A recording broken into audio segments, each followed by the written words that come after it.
अब हम लोग देख लेंगे सीधा आंग्ल मराठा युद्ध दूसरा और तीसरा। क्या बाबू? सभी जितने भी बच्चे नए पुराने सबका स्वागत है इस क्लास में। ये हिस्ट्री का क्लास है, इतिहास का क्लास है। आंग्ल मराठा युद्ध हम लोग प्रथम पढ़ लिए थे। जो भी बच्चे एब्सेंट हैं या जो भी बच्चे अभी तक नहीं पहुंच पाए हैं, सब आपको रिकॉर्डिंग क्लास की हम दे देंगे, उसमें आप जाकर के देख लीजिएगा। आंग्ल मराठा युद्ध दूसरा और तीसरा के बारे में हम लोग अध्ययन करेंगे। आज कोशिश करेंगे कि द्वितीय हम लोग पढ़ ही ले तो ज्यादा अच्छा हो जाएगा। अभी हम लोग देख लीजिए, आप जैसा कि जानते हैं कि प्रथम आंग्ल मराठा ये जो था 1775 ईस्वी में शुरू हुआ, 1782 ईस्वी तक चला। इसमें आप सभी बच्चे पढ़ लिए होंगे। क्या जी? जो नहीं पढ़े हैं वो धीरे धीरे सीखिएगा, कोशिश कीजिएगा सीखने का, और फिर हम उसको बता देंगे। और वहां पर एक संधि हुई थी मराठाओं से प्रथम युद्ध में, जिसको कहा गया था सालबाई की संधि। और इस संधि के तहत अब जो है से मराठा और अंग्रेजों में करीब करीब 20 वर्ष तक लड़ाई नहीं हुई थी, और इधर इन लोगों ने मैसूर को तब तक तबाह कर दिया था। ये सब कहानी तो आप लोग जानते ही होंगे। अब जरा ध्यान देना जरा सा, ये भारत है, ये क्या है? भारत। भारत का कुछ हिस्सा है, नीचे का हिस्सा हमने निर्माण किया है, ये भारत का हिस्सा है। हम लोग पढ़ने जा रहे हैं अंग्रेजों और मराठाओं का दूसरा और तीसरा युद्ध। तो याद रखिए कि दूसरा जो युद्ध हुआ था अंग्रेजों का, पहले हम ईस्वी दे देते हैं कि क्या कैसा मैंने इसका रहा होगा। तो आप इस बात को जान लीजिए कि प्रथम जो युद्ध हुआ था वह 1803 से हुआ था और 1806 तक हुआ था। यह युद्ध कहना से कहना तक 1803 से 1806 तक ये था आपका मैंने दूसरा युद्ध। पहला युद्ध तो हुआ था 1775 से 1782 तक, है कि नहीं? और दूसरा युद्ध हुआ 1803 से 1806। और इसके बाद जो इन लोगों के मध्य में जो तीसरा युद्ध हुआ था वह 1817 से शुरू हुआ और 1818 में समाप्त हो गया। कोई दिक्कत है? दोनों का हम लोग कर देते हैं, इसका भी जिक्र कर ही देते हैं थोड़ा सा। प्रथम आंग्ल मराठा युद्ध 1775 से 1782। इसमें प्रथम युद्ध में क्या हुआ था? सालबाई की संधि। सालबाई की संधि। इस सालबाई की संधि के तहत अंग्रेज अब मराठा से युद्ध नहीं करते, चूंकि मराठा उस समय बहुत बड़ी शक्ति में थे। मुगल साम्राज्य के बाद अगर सबसे बड़ी शक्ति थी तो वह कौन सी शक्ति थी? मराठाओं की। क्लियर हो गया? हमने अब यहाँ से सीधे सीधे बात पर हम लोग तैयारी करेंगे कि आखिर कौन ऐसा कारण हो गया था कि जिसकी वजह से मराठाओं से दूसरी बार लड़ाई हुई। किसकी? अंग्रेजों की। दूसरी बार लड़ाई हुई अंग्रेजों की। कौन ऐसा कारण बना था, इस पर हम लोग ध्यान देंगे।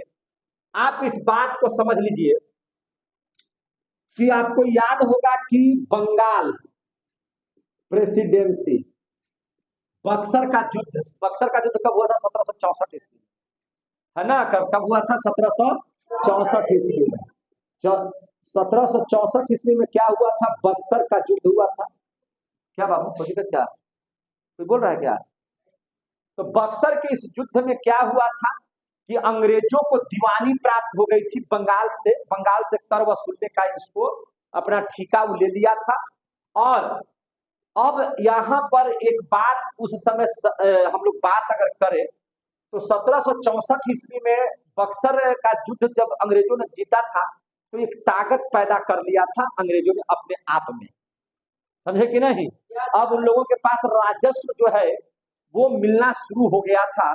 और तब इधर मैसूर के अगर क्षेत्र को जरा सा हम लोग देख लें, ये मैसूर का क्षेत्र है। तो मैसूर का जो क्षेत्र है इस पर इसको किसी तरह से, है ना, यहाँ पर अंग्रेजों को यह मैसूर का क्षेत्र चाहिए ही चाहिए था, है कि नहीं? और इसको युद्ध से जीतने के लिए आपको ये जो पहला युद्ध हुआ था जिसके तहत, है ना, सालबाई की संधि अंग्रेजों और मराठाओं के बीच में हुई थी। मैसूर से तनी मनी युद्ध नहीं हुआ है, चार युद्ध हुआ है। कितना युद्ध हुआ है? चार। एक बार युद्ध नहीं हुआ है। कितना युद्ध हुआ है? 4 बार। इसी को ना हम लोग कहते हैं आंग्ल मैसूर युद्ध। ध्यान से समझिएगा, आंग्ल मैसूर युद्ध। अगर आपको याद है प्रथम युद्ध के बारे में, अगर समय याद है तो ठीक है, नहीं याद है तो हमको तो याद है। 1767 से लेकर के यह युद्ध शुरू हुआ था। कब? 1767 में शुरू हुआ था, 69 तक चला था। प्रथम ये मैसूर का युद्ध हुआ था। फिर इसके बाद दूसरा युद्ध हुआ था, द्वितीय जो युद्ध हुआ था। इस युद्ध में आपको याद होगा कि हैदर अली खवाहिल हो गया था, और खवाहिल होने के बाद उसकी 1782 में उसकी मृत्यु हो गई थी। क्या याद है? बोलिए जोर से, याद है? और यह युद्ध करीब करीब 1780 से शुरू हुआ था, 1784 तक युद्ध चला था। 1782 में हैदर अली की मृत्यु हो गई थी, है ना। और आयरकुट अंग्रेज जो की तरफ से जो लड़ने आया था, उसकी मृत्यु 1783 में हो गई थी। तो बात क्लियर है कि नहीं है आप लोगों को? बोलिए उधर क्लियर है कि नहीं है सबको? अब इस बात को समझ लीजिए, जब इतना तक याद है तो हैदर अली की मृत्यु हो जाती है इसी युद्ध में। कह सकते हैं हम लोग हैदर अली की मृत्यु हो जाती है 1782 ईस्वी में। अंग्रेज भी अब लड़ना नहीं चाह रहे थे, है कि नहीं, वो शांति करना चाह रहे थे। फिर आपको याद होगा तृतीय युद्ध के बारे में।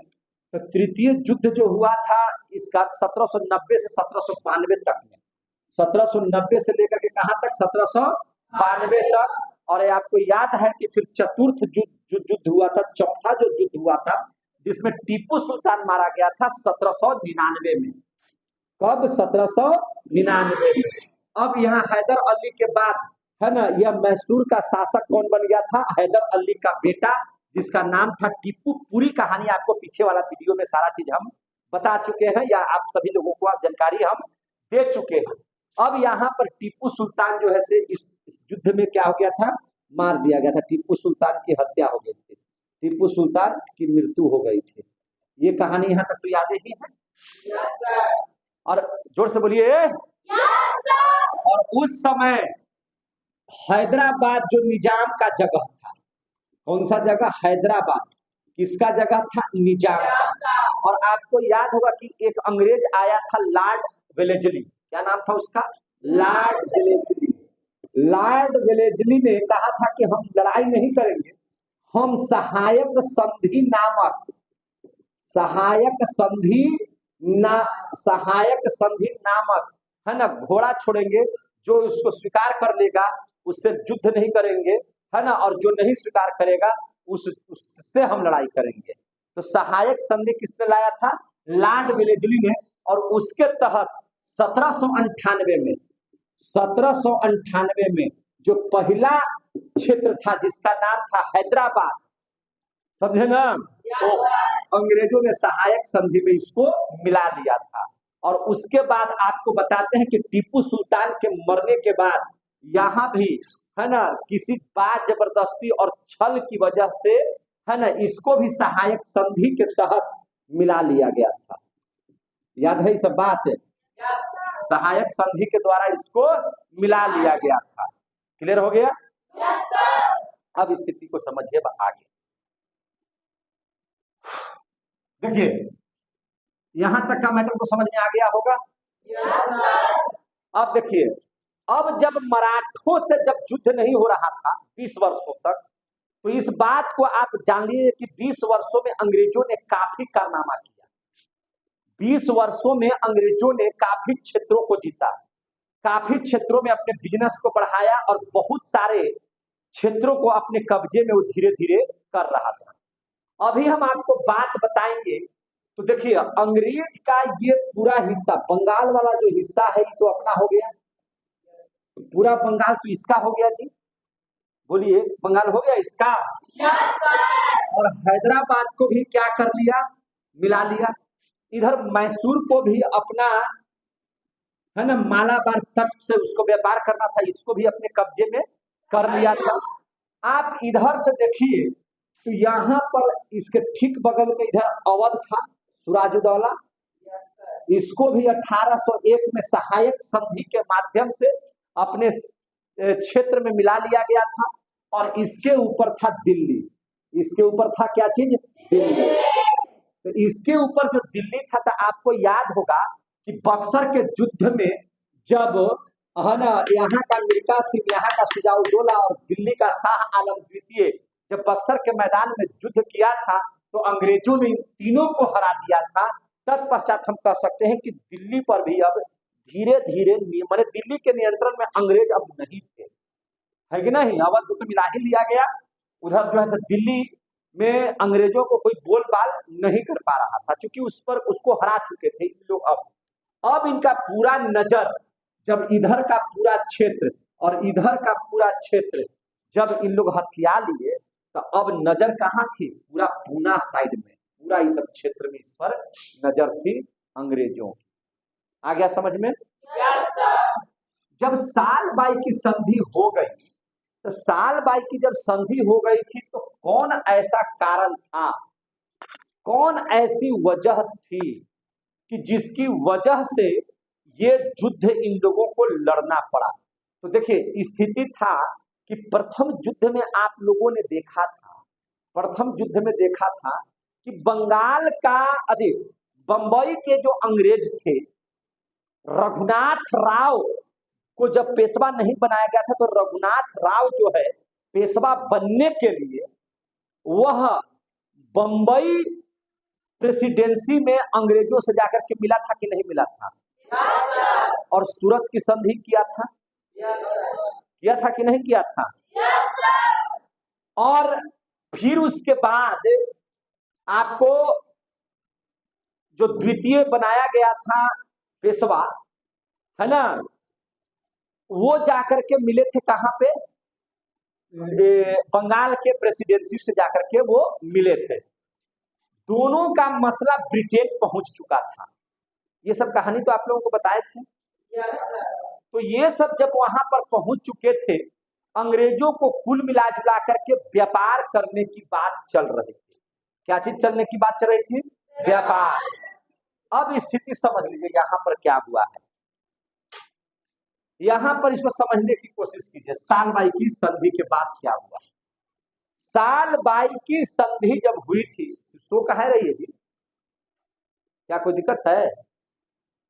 तो उस समय बताइए, साल बाई की संधि में आप लिखे होंगे, तो साल बाई की संधि में पेशवा किसको मान लिया गया था? माधवराव द्वितीय को, माधवराव द्वितीय को राजा मान लिया गया था। और रघुनाथ राव को पेशवा का पेंशन पर रख दिया गया। ये तो बात हुई थी। अब देखिए स्थिति क्या हुआ साल बाई की संधि के बाद। साल बाई की संधि के बाद इधर अवध वध सब जो है कब्जा में चला गया। अब स्थिति समझ लीजिए कि क्या हो गया। महादजी सिंधिया, दो सरदार ऐसे थे, दो सरदार मराठा साम्राज्य में ऐसे थे, समझ में आ रही है बात, जिनका नाम आपको याद होगा। एक थे महादजी सिंधिया, नाम तो याद है, और दूसरे थे नाना फडणवीस। क्या नाम था उनका? नाना फडणवीस, जिन्होंने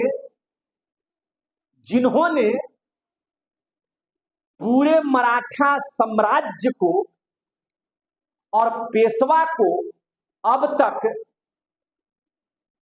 है ना, बहुत बढ़िया से मराठा साम्राज्य को चलाने का काम किया था। ये काबिल थे। माधवराव द्वितीय जो कि छोटे बच्चे के तौर पर थे, अभी बड़े नहीं हुए थे। उधर रघुनाथ राव हमेशा चाहता था कि हम मराठों का पेशवा बने। पेशवा मराठों में बड़ा पद को कहते हैं। पेशवा एक पद है, जैसे प्रधानमंत्री का पद होता है ना, वैसे ही पेशवा क्या है? एक पद है।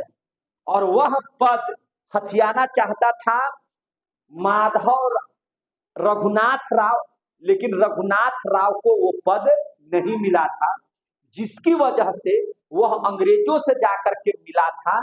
और और उसको जो है बंबई में सूरत की संधि कर लिया था, जिसमें भड़ो चुड़ो जगह उसको दे देना पड़ा था। याद है कहानी? अब स्थिति क्या है कि 1795 ईस्वी में, कब? 1795 ईस्वी में, 1795 ईस्वी में महादजी सिंधिया की मृत्यु हो जाती है। किसकी मृत्यु हो जाती है? महादजी सिंधिया की। 18 साल भाई की संधि है, 82 तक तो हो गया। जो 1795 में महादजी सिंधिया की क्या हो जाती है? सिंधिया की मृत्यु हो जाती है 1795 ईस्वी में। और 1796 ईस्वी में, कब? 1796 ईस्वी में देखिए, अब रघुनाथ राव का एक बेटा है। रघुनाथ राव का क्या है? बेटा, और उसका नाम है बाजीराव। उसका नाम है बाजीराव और वह द्वितीय है, बाजीराव द्वितीय। तो जैसे ही महादजी सिंधिया की मृत्यु होती है तो रघुनाथ राव का बेटा, जिसका नाम है बाजीराव, बाजीराव द्वितीय, अब वह जो है पेशवा बन जाता है 1796 ईस्वी में। चूंकि अब जो है से माधवराव द्वितीय जिंदा नहीं बचते, माधवराव द्वितीय अब जिंदा नहीं है, महादजी सिंधिया भी अब नहीं है, और कोई ना कोई पेशवा तो होगा। तो अब पेशवा के तौर पर मराठों का पेशवा जो था वह अब कौन बन गया था? बाजीराव द्वितीय। और बाजीराव द्वितीय कौन था? तो ध्यान से समझिएगा, बाजीराव द्वितीय जो था रघुनाथ राव का क्या था? पुत्र था। क्या था? ये रघुनाथ राव का पुत्र था। ये बात समझ में आ गई? और एक चीज यही ध्यान रखिएगा कि देखिए, एक तरह से हम ये भी कहेंगे कि यह मराठों का अंतिम पेशवा था। बाजीराव जो द्वितीय था यह मराठों का, देखिए हम लिख देते हैं, मराठों का अंतिम पेशवा था। अंतिम पेशवा था वो कैसे? इस बात को समझ लो। अंतिम पेशवा कैसे था तो इसको समझने की कोशिश कीजिए। देखिए, यह अंतिम पेशवा इसलिए इसको कह सकते हैं कि जब 1818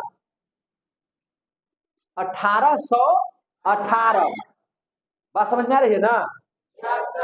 तो 1818 में आंग्ल मराठा जो युद्ध है वह तीसरा समाप्त हो जाएगा।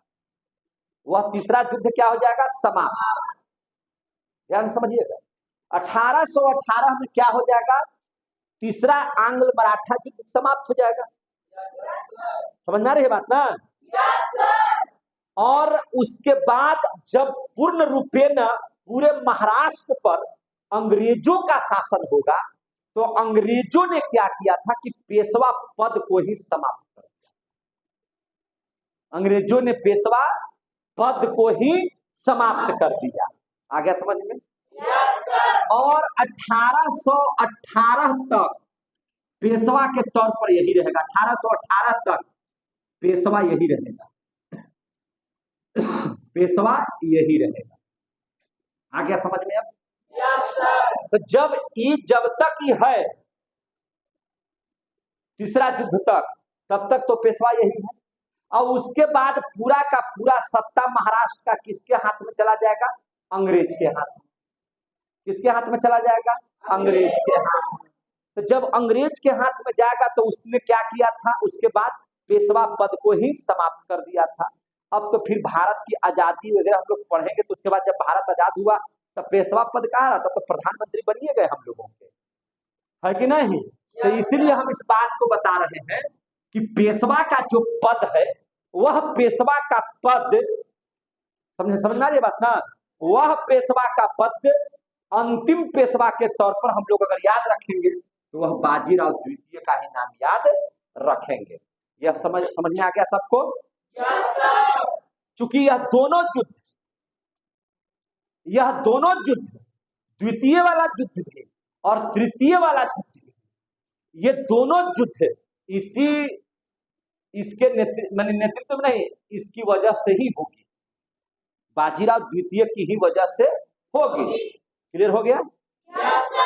अब देख लीजिए, ये रघुनाथ राव का पुत्र था, ऐसे भी आप समझ सकते हैं। और रघुनाथ राव क्या अपने जीवन में कभी पेशवा बना? कभी नहीं बना।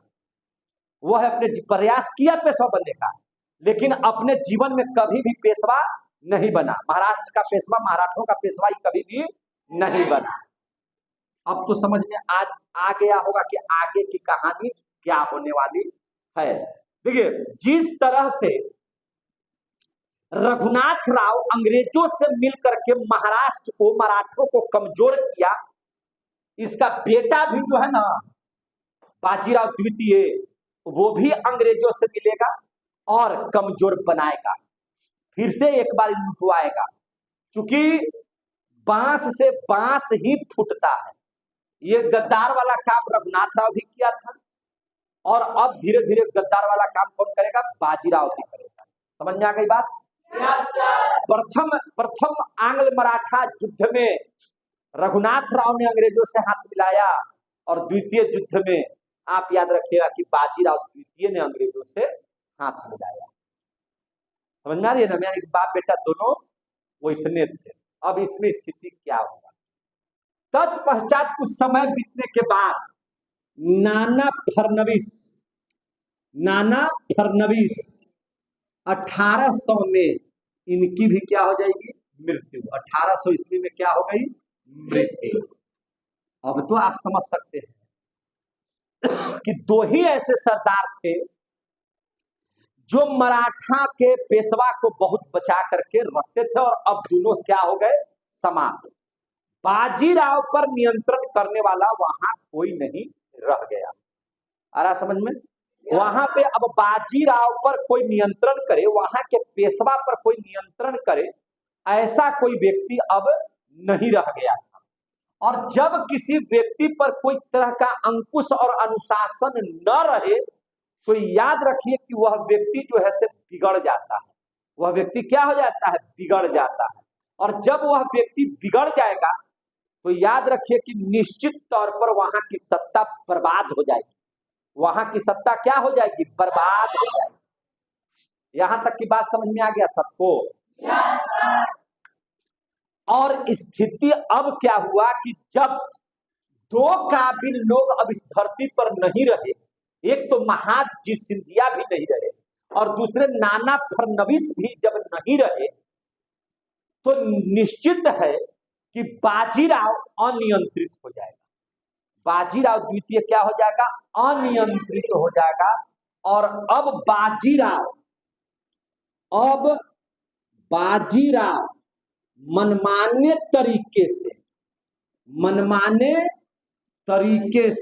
समझ में आ रही बात है? मनमाने तरीके से शासन करने लगा। मनमाने तरीके से क्या करने लगा? शासन करने लगा। क्लियर हो गए? अब इस देख लीजिए, जब आप मनमाने तरीके से शासन कर कीजिएगा, आप जब अनियंत्रित होइएगा, तो निश्चित तौर पर आपके अनियंत्रण होने का प्रभाव उसके आसपास के क्षेत्रों पर पड़ेगा कि नहीं पड़ेगा? मुंह खोलिए, पड़ेगा कि नहीं पड़ेगा?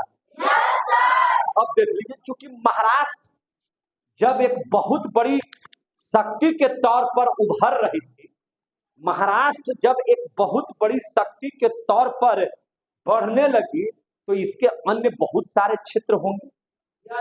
और ये जो बाजीराव था, ये पूना एक जगह है यहाँ पर, और यहीं पर यह पेशवा बन करके राज्य करता था। पेशवा सबसे बड़ा, माने मराठाओं का जो सबसे बड़ा पद था, उसी को क्या कहते थे?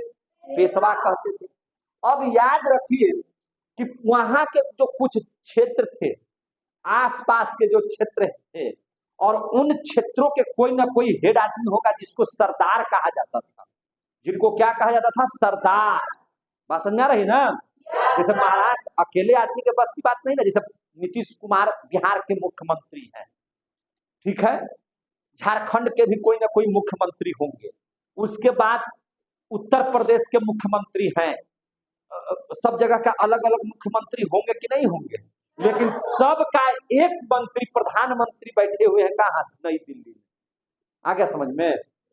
ठीक उसी प्रकार से पेशवा जब सबसे बड़ा पद था तो अन्य छोटे छोटे टुकड़ों में जो है ना छोटे छोटे जगह बटे हुए थे, वहां का मालिक सरदार हुआ करता था। कौन हुआ करता था? सरदार। लेकिन मुख्य रूप से सबसे बड़ा पदाधिकारी कौन था? पेशवा। अब आ गया समझ में? तो कुछ क्षेत्र का नाम जान लीजिए, समझे कि नहीं? जैसे सबसे पहले ग्वालियर था एक जगह, क्या नाम था? महाराष्ट्र में एक जगह था, क्या चीज था? ग्वालियर। और ग्वालियर में थे सिंधिया। ग्वालियर में ही क्या थे? सिंधिया। समझ में आ रहा है कि नहीं आ रहा है? क्या था? दौलत राव सिंधिया करके कुछ नाम था। वो वहां के क्या थे? यहाँ के सरदार कह सकते थे कि है क्या है, ये सरदार है।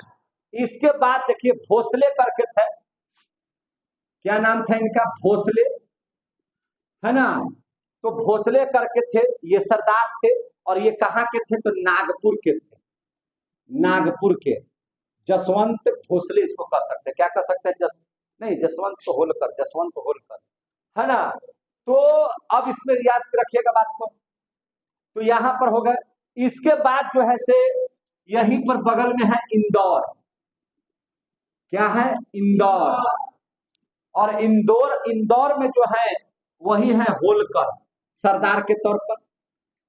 कौन है? होलकर। उसी समय बोले ऐसे ऐसे बहुत सारे जगह है जहां है ना अलग अलग तरह के सरदार थे।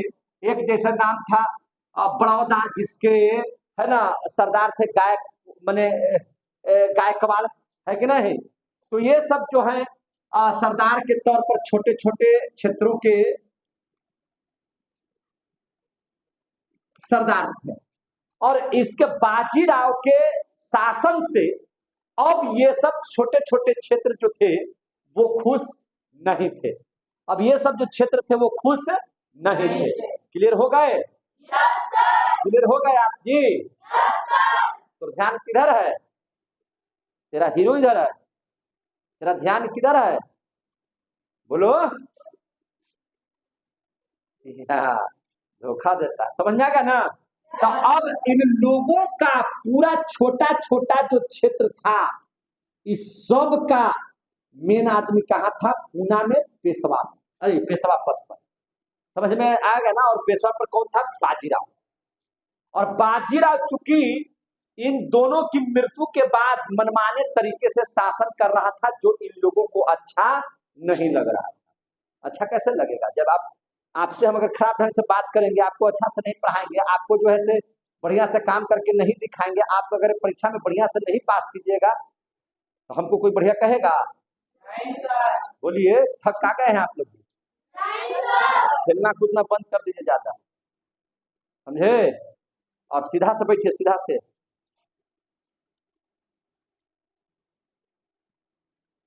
अब देखिए, जब बाजीराव मनमाने तरीके से शासन कर रहा था, बात जबरदस्ती कोई कोई कर लगा रहा था, इन लोग सारे लोग परेशान थे।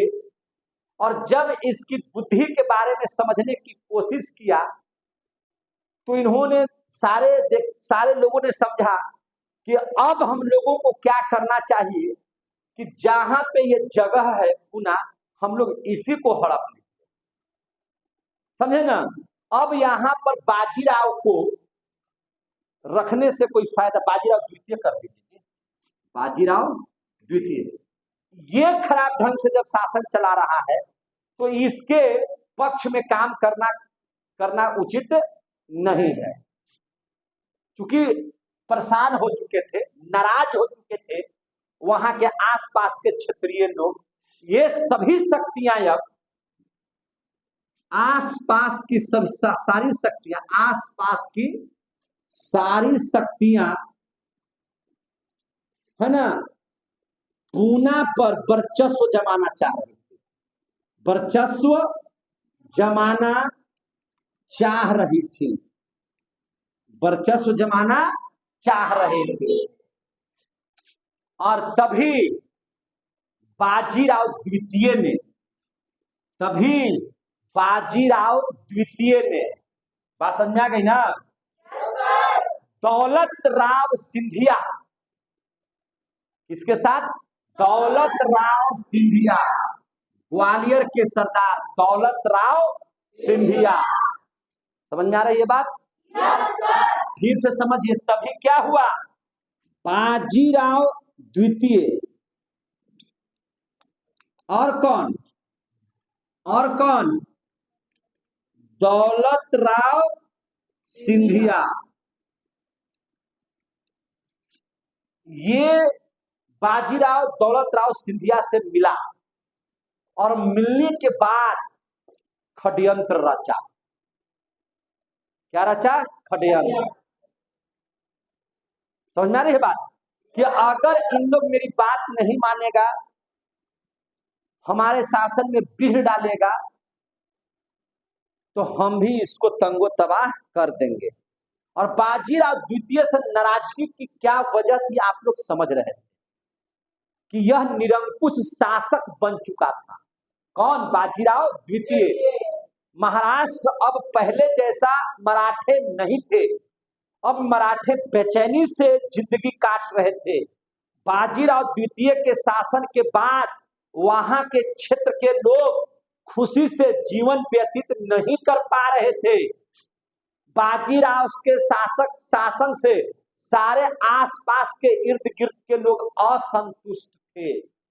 असंतुष्टि की स्थिति में सारे लोगों ने कहा कि क्यों ना हम ही लोग पूना पर अपना अधिकार प्राप्त करने, और इसके लिए हर समय हर लोग एक दूसरे को हराने के लिए षड्यंत्र रचना शुरू कर दिया।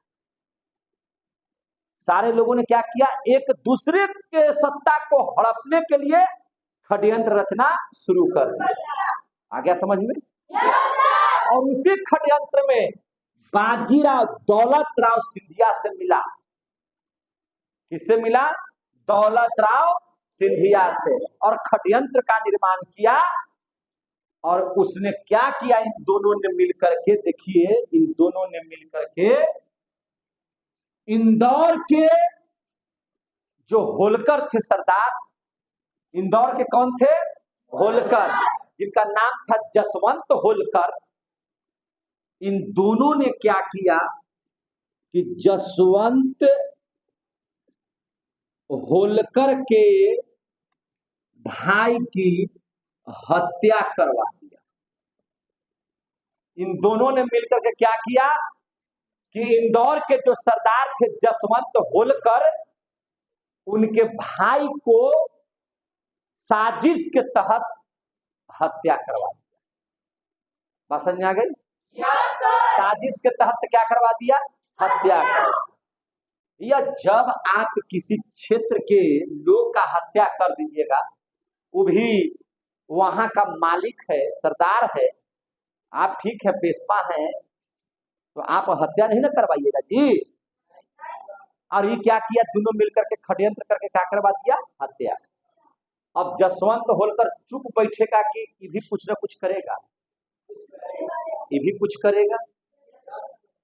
जसवंत होलकर के भाई की जब हत्या हो गई, तो जसवंत होलकर चुप बैठने वाला आदमी नहीं था। हत्या का बदला लेने के लिए इसने क्या किया, पूना यानी कि पेशवा पर हमला कर दिया। क्या कर दिया, हमला कर दिया। और हमला ही नहीं किया, बल्कि इसको हरा करके पूना पर कब्जा कर लिया। जसवंत होलकर ने अपने भाई के हत्या का बदला कैसे लिया, है ना, वहां हमला करके, पूना पर हमला करके, और पूना को अपने कब्जा में करके, आ गया समझ में? ये अपना बदला ले लिया। अब स्थिति समझ लीजिए, जब पूना पर कब्जा हो गया और पूना में रहता कौन था,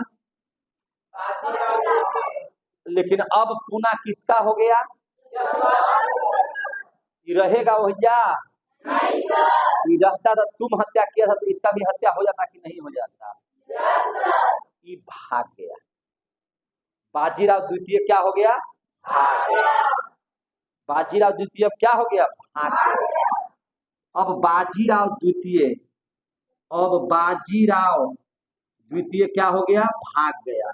अब भाग गया और यही समझिए कि कारण भी बना, यही चीज कारण भी बना अंग्रेजों से मराठाओं का दूसरे युद्ध का। कैसे, समझ लीजिए। अब बाजीराव द्वितीय भाग गया, अब भाग करके किसकी शरण में चला गया, अंग्रेजों की शरण। समझ में आ गई कहानी। अब बाजीराव द्वितीय कहाँ गया, भाग गया और किससे मिला, अंग्रेजों से, अंग्रेजों से मिला। ये कहानी कब की है, 1802 में। ये कहानी कब की है, 1802 में। अब यहां तक तो मामला समझ में आ रहा होगा, कोई बहुत बड़ी बात नहीं है। अब समझ लीजिए कि जब बाजीराव भाग गया और किसके शरण में चला गया, अंग्रेज। इसका भी बाप रघुनाथ राव बंगाल में अंग्रेजों के पास चला गया था कि नहीं चला गया था। अब ये भी 1802 में किसके पास चला गया, अंग्रेजों के पास चला गया कि नहीं चला गया। और अंग्रेज किसी चीज को हड़पते कैसे थे, तो उत्तराधिकारी का विवाद होता था तो उसमें घुस जाते थे। अब सीधा सीधे तौर पर जब ये अंग्रेज से मिला तो अंग्रेज भाई अपना काम भी तो करेंगे कि नहीं करेंगे। तो अंग्रेजों ने कहा कि सबसे पहले, अंग्रेजों ने कहा कि सबसे पहले हम दोनों एगो संधि की। ठीक है, पूछो कीजिए, लेकिन जसवंत होलकर नहीं रहना चाहिए, है ना, इसको हटाना सत्ता से जरूरी है। वो वहां पे चढ़ाई करके हमको भगाने का काम किया। बात समझ में आ गई कि नहीं आ गई। अंग्रेजों का जब भी कोई काम होता था तो सबसे पहले वे अपना फायदा देखते थे। क्या देखते थे, फायदा। अंग्रेजों ने कहा कि बाजीराव जी महाराज, सबसे पहले आप हमारे साथ सहायक संधि कीजिए। क्या कीजिए, सहायक संधि। आ गया ना अंग्रेज अपना औकात पर। वो तो यह सहायक संधि क्या था तो पढ़े किए हैं। सेना पर नियंत्रण किनका रहेगा, अंग्रेजों का। सेना का खर्च कौन देगा, तो वहां का राजा। अगर आपके पास आर्थिक दृष्टि से कमजोर है तो उसके जगह पर आपको कोई ना कोई क्षेत्र देना पड़ेगा। आपका हम सुरक्षा देंगे लेकिन उसके बदले में हम खर्चा लेंगे। सहायक संधि में था ना, यही सब चीजें था। और सहायक संधि का प्रस्ताव अंग्रेजों ने दे दिया किसको, बाजीराव। बाजीराव इतना टूट चुका था, इसकी सहायता इधर का कोई आदमी नहीं कर रहा था, कोई सरदार नहीं कर रहा था। चूंकि उसकी सत्ता से सारे लोग असंतुष्ट थे, खुश एक भी लोग नहीं थे, तो निश्चित तौर पर इसके पास सिर्फ एक ही उपाय था कि हम कहीं जाके शरण लेंगे, लेकिन शरण लेंगे किसी भी शर्त पर लेना होगा, हमको लेना ही पड़ेगा क्योंकि इसके साथ कोई है नहीं। तो यह जाकर के अंग्रेजों से मिल गया और तत्पश्चात अंग्रेजों ने वसीन की संधि की। किसकी संधि की, वसीन की संधि की। वसीन की संधि के तहत सहायक संधि, कौन सा संधि, सहायक संधि का प्रस्ताव बाजीराव को मानना पड़ गया, बाजीराव द्वितीय को मानना पड़ा। आ गया समझ में। सहायक संधि अब यहाँ पे बाजीराव द्वितीय ने स्वीकार कर लिया। जब बाजीराव द्वितीय ने स्वीकार कर लिया तो अंग्रेजों ने कहा कि हम आपकी सुरक्षा के लिए 60,000 सैनिक देंगे। क्या करेंगे, 60,000 सैनिक देंगे। जब 60,000 सैनिक हम देंगे तो सैनिक का खर्च तो देना था बाजीराव द्वितीय को, और आप दीजिएगा कहां से? अभी तो आप कमजोर हैं, तो आपको इसके बदले में कोई ना कोई क्षेत्र देना पड़ेगा। तो क्षेत्र कहां था? तो अंग्रेजों ने क्षेत्र ले लिया। कौन सा? सूरत वाला जो क्षेत्र था वह अंग्रेजों ने क्या किया? ले लिया। क्या किया? ले लिया। इस प्रस्ताव के बाद अंग्रेजों ने बाजीराव से सूरत का क्षेत्र, कौन सा क्षेत्र? सूरज का क्षेत्र ले लिया। काहे ले लिया? तो भैया सेना का जो खाने पीने में, अस्त्र शस्त्र में, आपकी सुरक्षा में जो खर्च होगा वह खर्च तो आप ही न दीजिएगा। क्लियर हो गए? उसके एवज पैसा तो आपके पास है नहीं, आर्थिक दृष्टि से तो आप टूटे हुए हैं, इसलिए वह क्षेत्र हमको चाहिए। उस क्षेत्र के लिए आप हमको, माने क्षेत्र इसलिए चाहिए ताकि हम अपने सैनिकों को खर्चा कर सकें। आ गया समझ में यहां तक की बात? यहां तक की बात अगर आप सभी बच्चों को समझ में आ गई हो तो थोड़ा सा वहां पे पॉज कीजिए ताकि आप जो है इसको लिख लीजिएगा।